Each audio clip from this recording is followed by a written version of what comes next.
You had the pleasure of playing with one of the game's greatest for the majority of your career, and Aaron Rodgers.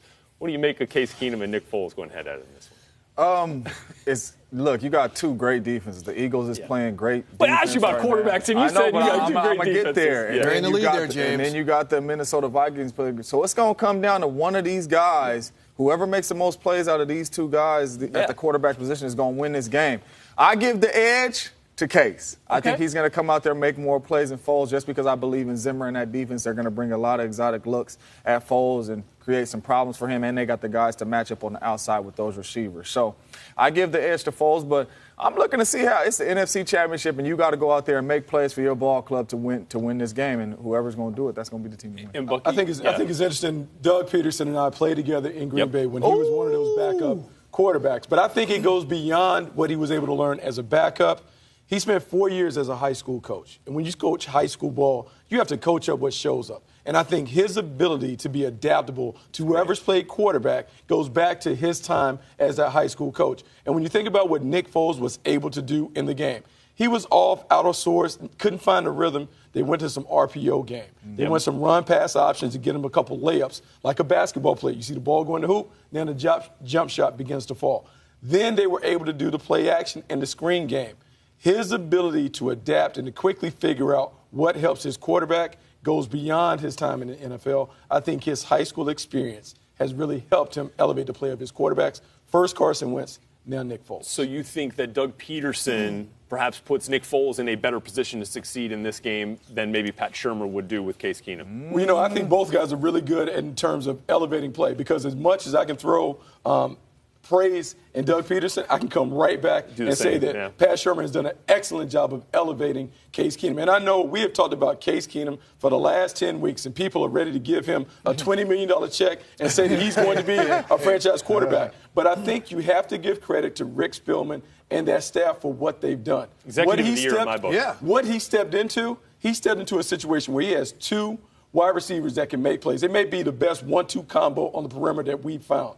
Adam Thielen, Stephon Diggs can make plays. He has a tight end down the middle that can get it done. He has two running backs right now that are backups that are playing Latavius Murray and Jerick McKinnon. They don't even have their dude, Dalvin Cook. So we can talk about the quarterback, but when you step into a Cadillac, it is easy to drive it down the freeway. That is what Case Keenum is doing.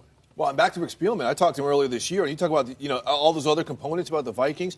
What he did with the offensive line, he got in players that were specific for Pat Shurmur's version of the West Coast offense, and they have held up well. You talked about the transition to the run game from Dalvin Cook to these other two backs. Latavius Murray is a far different running back, and it took maybe a half for them to go ahead and figure things out, how to work Latavius Murray and Jerick McKinnon. Going back to Case Keenum, now I dealt with both these guys when they were with the Rams, Case and Nick Foles. And Case, he's a guy, I can't doubt him anymore. I can't doubt Nick Foles either. There were people doubting him yesterday because Sam Bradford was active. But again, look at some of the throws. Yeah, we see that pop fly where Adam Thielen comes and bails him out. But look at some of the other plays that he has made. Yes, he is a game manager, but Case Keenum has made enough plays as to where these guys have so bought in. And you mentioned Thielen and Diggs. How many times, and James, you know this, receivers have to rescue their quarterback sometimes. Absolutely. They've done it at points this season. Looking at the two backup quarterbacks, I like the guy who's played most of the season. We're calling him a backup, but he's been a starter for the majority of the season. And I think it's important. He threw for, almost 14,000 yards when he was at the University of Houston. He can throw it all over the yard. I think the things that have always knocked him as a player is he came into the league as a 6th or 7th round pick. So it's hard sometimes to shake that thing that hangs over you as a late-round pick. Is he a guy that is just a developmental prospect? Is he a career-long backup? He has exceeded all expectations in terms of what he's been able to do in Minnesota. The thing that we will have in this game, because the stage gets bigger, the lights get brighter, how will he and Nick Foles manage that situation? For me, when I look at Nick Foles, and I know people said he was shaky, I go back to he has put on tape a year where he had 27 touchdowns and 2 interceptions. So if I'm going to gamble on somebody, I'm going to gamble on the guy that has flashed that, because if he's flashed it once, it means he can do it again. I'm going with Case because Case, he has nothing to lose. That's why you see him playing with that confidence. Everybody's waiting for him to fall off. You know that every week somebody's waiting for him to fall off, and he keeps playing, but he's not playing like, oh, I'm going to be the starter of this football club. He's just going out there playing. Nick Foles, I feel that he has pressure on him. He has to win. You know, Case closed. doesn't. Case closed.